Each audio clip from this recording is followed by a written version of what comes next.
ನಮಸ್ತೆ, ಎಜೆ ನ್ಯೂಸ್ಗೆ ಸ್ವಾಗತ. ಯಾವುದೇ ಧರ್ಮದ ಬಗ್ಗೆ ಶ್ರದ್ಧೆ, ಆಚರಣೆ, ನಂಬಿಕೆಗಳು ಆಯಾಯ ವ್ಯಕ್ತಿಗೆ ಸಂಬಂಧಿಸಿದ ವಿಚಾರಗಳು. ನಾವು ಪ್ರತಿಯೊಂದಕ್ಕೂ ಗೌರವ ಕೊಡಬೇಕು. ಆದರೆ ಇವುಗಳನ್ನು ಬಿಜೆಪಿ ತನ್ನ ರಾಜಕೀಯ ಉದ್ದೇಶಗಳಿಗೆ ಬಳಸಿಕೊಳ್ತಾ ಇದೆ ಎಂದು ಡಿಸಿಎಂ ಡಿಕೆ ಶಿವಕುಮಾರ್ ಅವರು ತರಾಟೆಗೆ ತೆಗೆದುಕೊಂಡಿದ್ದಾರೆ. ಖಾಸಗಿ ಹೋಟೆಲ್ನಲ್ಲಿ ಮಾಧ್ಯಮಗಳ ಪ್ರಶ್ನೆಗೆ ಉತ್ತರಿಸಿ ವಿರೋಧ ಪಕ್ಷದ ನಾಯಕ ಅಶೋಕ್ ಅವರ ಹೇಳಿಕೆಗೆ ಉತ್ತರಿಸಲು ನಾನು ಇಷ್ಟಪಡುವುದಿಲ್ಲ. ಅನಾವಶ್ಯಕವಾಗಿ ಈ ವಿಚಾರವನ್ನ ಎಳೆದಾಡಲು ನಾನು ಕೂಡ ಹೋಗೋದಿಲ್ಲ. ನಮ್ಮ ಪಕ್ಷದ ನಾಯಕರು ಈ ವಿಚಾರವಾಗಿ ವಿಶಾಲಾರ್ಥದ ಹೇಳಿಕೆ ನೀಡಿದ್ದಾರೆ. ಆದರೆ ಬಿಜೆಪಿ ಇದರಲ್ಲಿ ರಾಜಕೀಯ ಮಾಡ್ತಾ ಇದೆ. ಧರ್ಮ, ಆಚರಣೆ, ನಂಬಿಕೆಗಳು ರಾಜಕೀಯವಾಗಿ ಉಪಯೋಗಿಸಿಕೊಳ್ಳುವ ವಿಚಾರವಲ್ಲ ಎಂದರು. ಪ್ರಪಂಚದಲ್ಲಿ ಹಲವಾರು ಧಾರ್ಮಿಕ ಆಚರಣೆ, ನಂಬಿಕೆಗಳಿದೆ. ನಾನು ನನ್ನ ದೇವರನ್ನ ನಂಬ್ತೀನಿ. ಕೆಲವರು ಹಸ್ತ ನೋಡಿಕೊಳ್ತಾರೆ, ಇನ್ನು ಕೆಲವರು ನೀರು, ಆಕಾಶ, ಸೂರ್ಯನನ್ನ ನಂಬ್ತಾರೆ. ಇದರಲ್ಲಿ ಸರಿ ತಪ್ಪು ಎಂಬುದಿಲ್ಲ, ಅವರವರ ನಂಬಿಕೆ ಅಷ್ಟೇ ಎಂದಿದ್ದಾರೆ.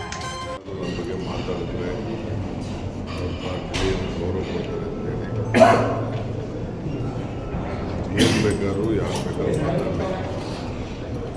ಇದು ನಮ್ಮ ಧರ್ಮ, ನಮ್ಮ ಕರ್ಮ, ನಮ್ಮ ಆಚಾರ, ನಮ್ಮ ವಿಚಾರ, ನಮ್ಮ ನಂಬಿಕೆ. ಆಯಿತಾ? ಗಂಗೆ ಆಗಲಿ, ಕಾವೇರಿ ಆಗಲಿ, ಕೃಷ್ಣ ಆಗಲಿ, ಗಂಗಾವತಿ ಆಗಲಿ, ಋಷಭವತಿ ಆಗಲಿ, ಯಾರೂ ನೀರಿಗೆ ಬಣ್ಣನೂ ಇಲ್ಲ, ಟೇಸ್ಟು ಇಲ್ಲ, ಆಕಾರನೂ ಇಲ್ಲ. ಎಲ್ಲರಿಗೂ ನೀರು ಬೇಕು.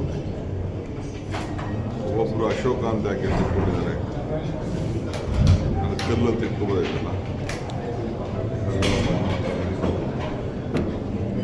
ಅವ್ರವ್ರು ಏನೇನೋ ಅವ್ರವ್ರದ್ದು ಮಾಡ್ತಾರೆ. ಸೊ ಯಾಕೆ ಅವ್ರಿಗೆ ಏನು ಹೆಚ್ಚು ಕಮ್ಮಿ ಆಗಿದೆ ಗೊತ್ತಿಲ್ಲ.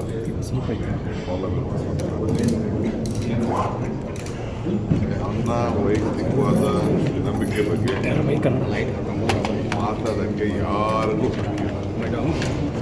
ನನ್ನ ವೈಯಕ್ತಿಕವಾದಂಥ ನಂಬಿಕೆ, ನನ್ನ ಭಕ್ತಿ, ಯಾರ ಮೇಲೆ ಭಕ್ತಿನೋ ಏನು ಭಕ್ತಿನೋ ನಾನು ಬಿಟ್ಟಿದ್ದೆ. ಅವರು ಮನೇಲಿ ಆಗ್ತಿರುವಂಥ ಗಲಾಟೆಗಳು, ಆ ಪ್ರೀತಿಗಳನ್ನ ಮುಚ್ಚಿಟ್ಕೊಳ್ಳೋದಕ್ಕೆ ಈ ರೀತಿ ಪ್ರಯತ್ನಗಳಾಗ್ತಿದೆ. ಏನು ನಾನು ಹೇಳ್ದೆ ಒಂದೇ ಮಾತಲ್ಲ, ಅವ್ರಿಗೆ ಏನೇನು ಪ್ರಾಬ್ಲಮ್ ಇದೆಯಲ್ಲ ಅದು ಗೊತ್ತಿಲ್ಲ. ಏನೇನು ಪ್ರಾಬ್ಲಮ್ ಇದೆಯೋ ನನಗೆ ಗೊತ್ತಿಲ್ಲ. ಟ್ವೀಟರು ಮಾಡಲಿ, ಬಾಲಿಕೆ ಮಾಡಲಿ, ಅವ್ರಿಗೆ ನಾನು ಉತ್ತರ ಕೊಡೋಕ್ಕೂ ನನಗೆ ಇಷ್ಟ ಇಲ್ಲ. ಅಲ್ಲ, ನಿಮ್ಮ ಹೆಸರು ತಗೊಳ್ಳೋದು ಸರ್, ಅವರು ಹುಡುಕನ್ನು ಮುಚ್ಚಿಟ್ಕೊಳ್ಳೋ ನನ್ನ ಹೆಸರು ತೊಗೊಂಡ್ರೆ ಅವ್ರಿಗೆ ಮಾತಾಡ್ಬೇಕು. ಯಾರಿಗೆ ಆಗಿದೆ ಅವ್ರಿಗೆ ನನ್ನ ಹೆಸರು ತೊಗೊಳ್ಳಿಲ್ಲ ಅಂದರೆ ಕೆಲವು ನಿದ್ದೆನೂ ಬರೋದಿಲ್ಲ, ಕೆಲವರಿಗೆ ಶಕ್ತಿನೂ ಬರೋದಿಲ್ಲ, ಉತ್ಸಾಹನೂ ಬರೋದಿಲ್ಲ, ಹುಮ್ಮಸ್ಸೂ ಬರೋದಿಲ್ಲ. ಅದಕ್ಕೆ ನಮ್ಮ ಬಗ್ಗೆ ಎಲ್ಲ ಅದು ಬಿಡ್ರಿ, ನಾನು ಹೋಗ್ತೀರ ಬಿಡ್ತೀರ, ನನ್ಗೆ ಬಿಟ್ಟಿದ್ದದು. ಇಟ್ ಈಸ್ ಮೈ ನನ್ನ ನಂಬಿಕೆ. ಅದು ನಾನು ಹೋಗ್ತೀರ ಬಿಡ್ತೀರ ನನ್ನ ವಿಚಾರ. ಕನ್ನಡಿಗರ ಮೆಚ್ಚಿನ ನಿಮ್ಮ ಎಜೆ 24/7 ನ್ಯೂಸ್ ಕನ್ನಡ ವಾಹಿನಿ ಇದೀಗ ಟಿವಿಯಲ್ಲಿ ಲಭ್ಯ.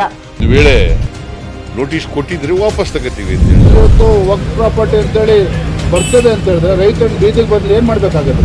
ಯಾರು ವೋಟ್ ಹಾಕಿಲ್ಲ ಅಂದ್ರೆ ಗ್ಯಾರಂಟಿನೆಲ್ಲ ಸ್ಟಾಪ್ ಮಾಡಿಬಿಡ್ತೀವಿ.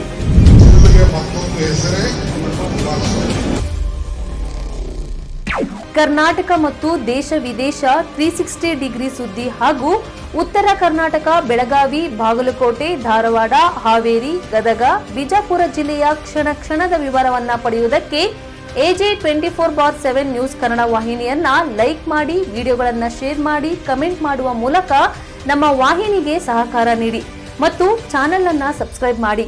ಧನ್ಯವಾದಗಳು.